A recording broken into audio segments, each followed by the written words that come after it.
avec nous ce matin sur Radio Judaïka. Donc, d'abord, félicitations pour ce prix international de la laïcité. Comment se fait-il, Fadila, que ça vous ait valu une fois de plus des menaces de mort? Est-ce que c'est votre discours prononcé ce soir-là qui n'a pas plu? Alors tout d'abord, merci beaucoup Lise de m'avoir invité de prendre la parole sur ce sujet-là parce que c'est vrai qu'en Belgique, je me sens fort isolée, à part Dourbra qui en a parlé et Le Pan, les médias et ce qu'on appelle les féministes. euh, Évidemment, on n'entend plus, on n'entend personne à ce sujet, aucun soutien en Belgique en tout cas. Par contre, en France, on peut dire que là, les féministes universalistes se sont mobilisés et d'ailleurs tous les laïcs se sont mobilisés en France. Encore une fois, ça montre bien que cela dérange pour différentes raisons. D'abord, mes positions concernant mon soutien aux otages et à Israël, ça dérange énormément. Deuxièmement, je pense aussi que la question de la laïcité dérange énormément parce que ça fait depuis des décennies qu'on a laissé faire les islamistes en Belgique, qui sont complètement en roue libre.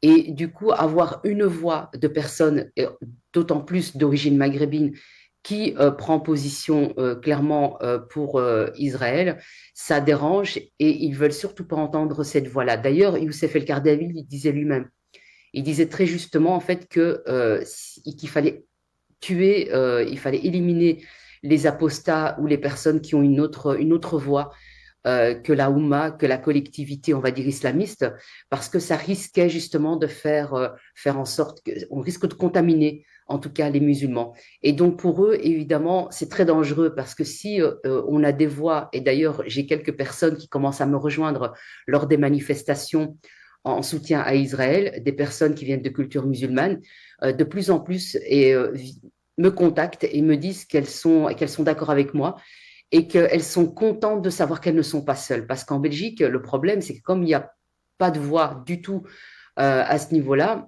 eh bien, les gens ont peur et se disent bah, finalement qu'ils sont peut-être seuls et que du coup, ils vont pas, il y a pas de soutien.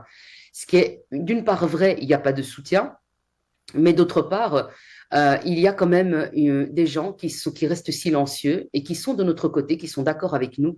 Et moi, j'ai envie de leur donner la parole justement et j'ai envie de leur dire, bah, venez avec nous. D'ailleurs, je parle généralement des non-juifs, hein, pas forcément que des personnes issues de la culture musulmane, mais des gens qui sont chrétiens, athées, etc., qui puissent se joindre à nous parce qu'ils sont nombreux. Et c'est vrai qu'il n'y a pas beaucoup d'informations. On voit qu'il y a une espèce de tabou sur toutes ces questions. On voit aussi que les médias mainstream, que ce soit les médias publics comme la RTBF, BX1, pour en citer que celle-ci, elles prennent position, elles sont pro-Hamas.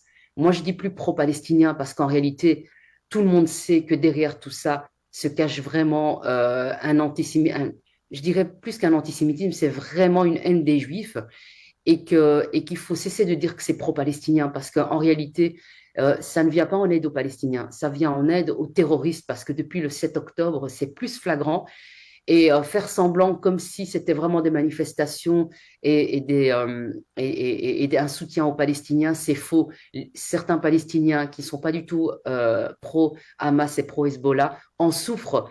Évidemment, on ne peut pas dire, on ne sait pas si c'est majoritaire ou pas. Tout ce qu'on peut dire pour l'instant, c'est que si on veut vraiment soutenir les Palestiniens, il faut surtout soutenir Israël. Alors, le jour où vous avez reçu ce prix international de la laïcité, Fadila, vous aviez aussi gagné un procès, peut-être même deux, je suis pas sûre, contre des islamistes qui vous attaquaient. Alors, de quoi au juste, qu'est-ce qu'ils vous reprochaient, ces gens-là?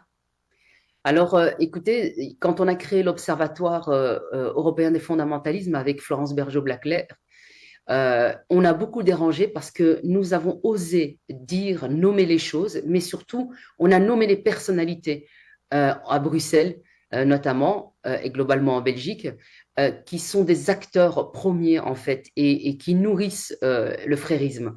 Donc, j'ai été attaqué par Wassari Ibrahim. Il a perdu son procès. Donc, il refait appel.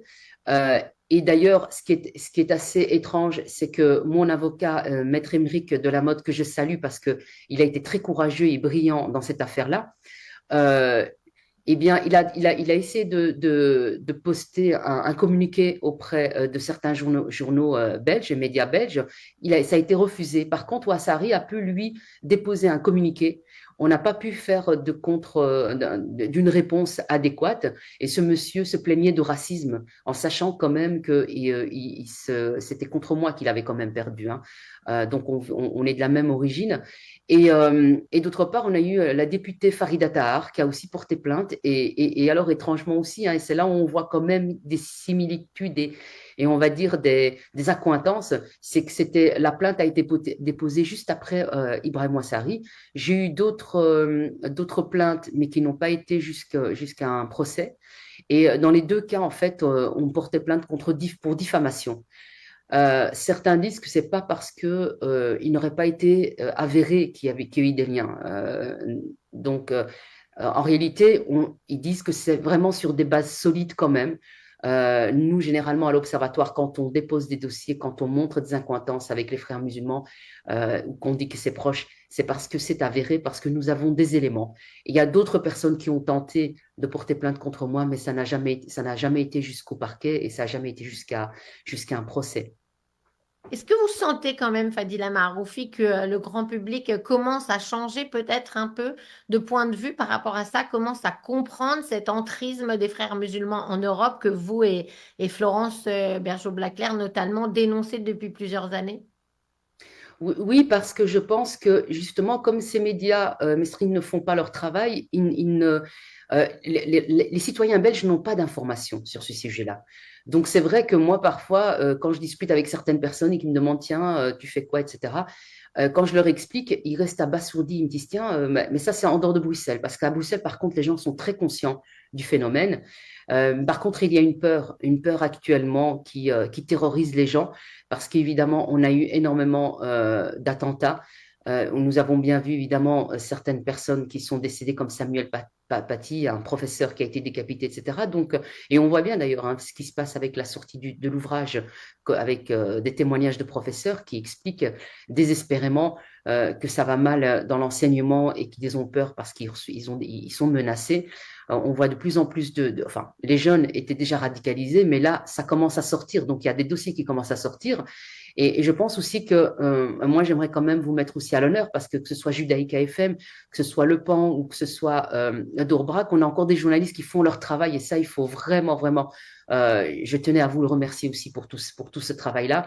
Mais c'est vrai que des citoyens, grâce à des médias comme vous et des vrais journalistes qui font leur travail, ben, les citoyens commencent à être informés. Ça, c'est très important. Et donc, je pense que c'est maintenant qu'il va falloir tenir le coup parce que jusqu'à présent, on a l'impression que la Belgique est très calme. En réalité, elle est calme parce qu'elle ne fait rien et parce qu'elle laisse les islamistes. Mais à partir du moment où on va oser prendre des positions de plus en plus, là, on risque d'avoir un retour de bâton. Mais je dirais, il ne faut pas lâcher. Au contraire, parce que de toute façon, tôt ou tard, ils viendront vers nous. Et on voit depuis le 7 octobre que nos compatriotes juifs en sont les premières victimes, puisque l'antisémitisme a explosé de plus de 1000% depuis. Merci beaucoup, Fadila Maroufi, directrice de l'Observatoire européen des fondamentalismes, pardon, je vais y arriver, d'avoir été avec nous, prix international de la laïcité. À très vite. Merci beaucoup. 90.2 FM